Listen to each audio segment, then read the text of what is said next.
कार्तिक मैया की। आइए कार्तिक मास की कथा सुनते हैं। राजा और बुढ़िया की कहानी है। नए हैं तो प्लीज़ चैनल को सब्सक्राइब कर दीजिएगा।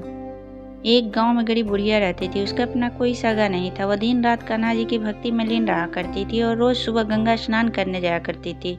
उस निर्धन बुढ़िया की भक्ति से कृष्ण भगवान बहुत ज़्यादा खुश थे और खुद उसकी कुटिया की खिड़की पर एक कटोरे में खिचड़ी रखकर रोज चले जाते थे, जिसे कि वो बुढ़िया नहा कराने के बाद खा लेती थी। वर्षों तक यह सिलसिला चलता रहा, लेकिन उसकी पड़ोसन को इस बात की काफ़ी जलन थी।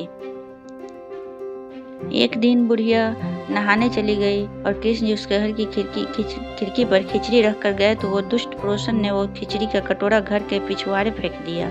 जब गंगा स्नान के बाद बुढ़िया माता घर आई तो उन्होंने देखा कि वहाँ कटोरा नहीं है, तो बुढ़िया बहुत दुखी और भूखी रह गई।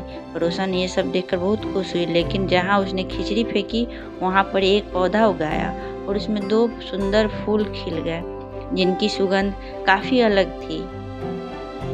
एक बार राजा उधर से गुजरे तो उन्हें वो सुगंध काफ़ी अच्छी लगी। वे दोनों फूलों को तोड़कर रानी के लिए ले आए, जिसे सूंघते ही रानी गर्भवती हो गई और उन्होंने 9 महीने बाद 2 जुड़वां बच्चों को जन्म दिया।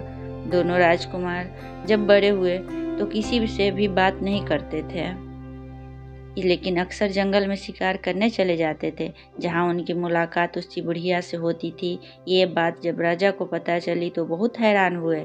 उन्होंने तुरंत सैनिकों को उसे लाने के लिए भेजा।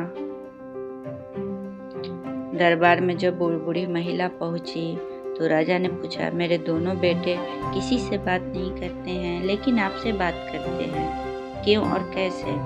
इस पर बुढ़िया ने कहा कि मुझे ये तो पता नहीं, लेकिन हाँ, मैं तो अपना खिचड़ी वाला कटोरा खोज रही थी।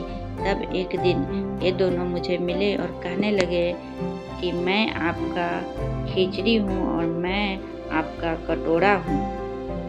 तब से ये मुझसे मिलने आने लगे। राजा को यह सब सुनकर काफ़ी हैरानी हुई, लेकिन उसने बुढ़िया को प्रणाम किया और उन्हें राज दरबार में विशेष अतिथि बनाकर हमेशा के लिए रख लिया।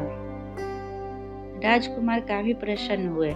ये बात देखकर दोनों राजकुमार काफ़ी प्रसन्न हुए। उन्होंने तुरंत राजा को प्रणाम किया और दोनों ने बोलना प्रारंभ कर दिया।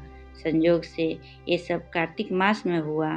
तब से ही कार्तिक मास में पवित्र नदियों में स्नान करने और घरों में इस दिन खिचड़ी बनाने का रिवाज बन गया। बोले